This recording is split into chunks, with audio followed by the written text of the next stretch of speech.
ግብርናው 64 ከመቶ የሰው ኃይል ቀጥሮ ኢትዮጵያ ውስጥ ያስተዳድራል። ዘርፉ 32 ከመቶ ለሀገራዊ ጠቅላላ ምርት አስተዋጽኦውን ያበረክታል። ለሀገሪቱ የወጪ ንግድ 79 በመቶ የሚያበረክተው ግብርናው ነው። መንግስት የግብርናው ዘርፍ በ2018 በጀት ዓመት የ7.8 በመቶ እድገት እንደሚያስመዘግብ ትንበያ አስቀምጧል። በሌላ በኩል የግብርና ስራ በሚከወንባቸው አንዳንድ የሀገሪቱ አካባቢዎች ያለው የጸጥታ ችግር መቀጠሉም ይነገራል። በዚህ ምክንያት ገበሬው የግብርና ምርት ግብዓት ለማግኘት ሲቸገርም ይስተዋላል። ታዲያ መንግስት በዚህ ዓመት ግብርናው ያድጋል ብሎ የያዘው እቅድ በባለሙያዎች እንዴት ይታያል?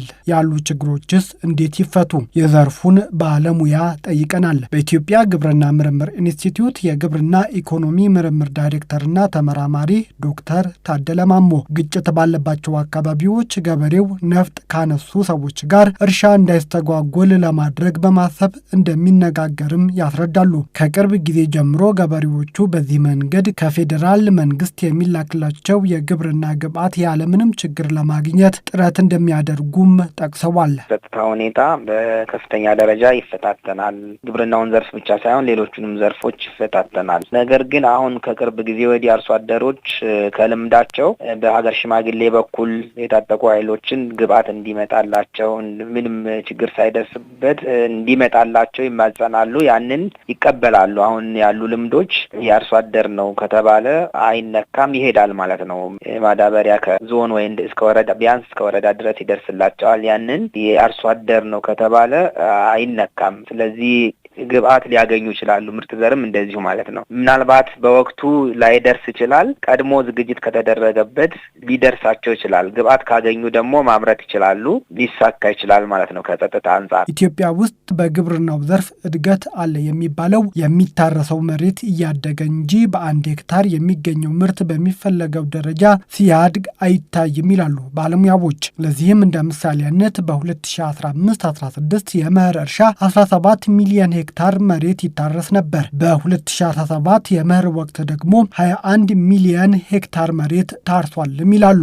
ታዲያ ይህ እንዴት ይታያል ስንል ባለሙያውን ጠይቀናቸዋል። ዶክተር ታደለ ማሞ ዘርፉ የሚታረሰው መሬት በማስፋትና በአንድ ሄክታር የሚገኘው ምርት በማሳደግ በሁለቱም መንገድ የሚገኘው ውጤት የዘርፉን እድገት ያሳያል ብለዋል።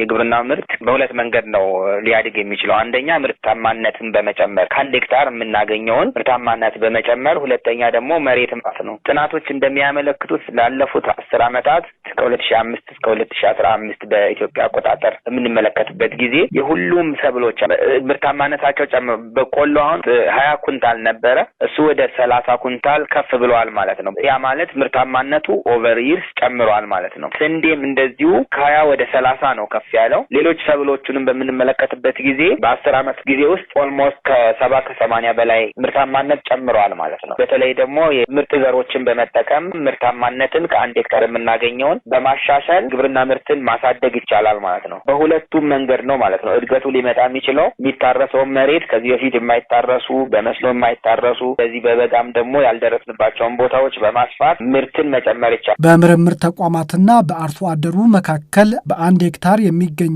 የምርት መጠን በእጥፍ ልዩነት አለው ይላሉ ዶክተር ታደለ ማሞ። እንደ ምሳሌነትም ሲጠቅሱ የበቆሎ ምርት በምርምር ተቋማት ውስጥ በሄክታር ከ80 ኩንታል በላይ የሚገኝ ሲሆን ገበሬው በአማካኝ እስከ 40 ኩንታል በአንድ ሄክታር ነው የሚያገኘው። ይህም ልዩነት ለማጥበብ በስፋት መሰራት አለበት ሲሉም መክረዋል። አሁን ብዙ ጊዜ ጥናቶች እንደሚያመለክቱት በምርምርና በአርሶ አደር መካከል ያለው ሰፊ የምርታማነት ልዩነት አለ። በምርምር ደረጃ 70-80 በአማካኝ የሚመረት በቆሎ በሀገር ደረጃ በአርሶ አደር ደረጃ ደግሞ በአማካኝ ሲኤስኤን ሪፖርት በምንመለከትበት ጊዜ 40-42 ኩንታል ነውና ያንን ቢያንስ ወደ 60 ወደ 50 እንኳን ከፍ ብናደርገው የግብርናውን እድገት ከፍ ያደርጋል ማለት ነው። ሼሩን ከፍ ያደርጋል።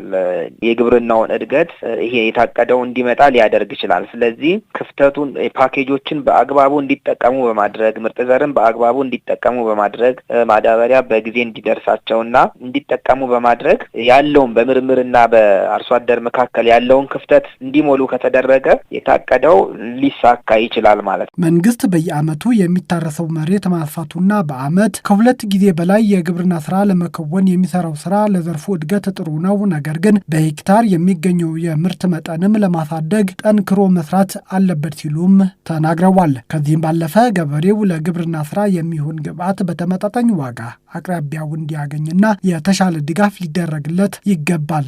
ዶክተር ታደለ ማሞ ምክራቸው ነው።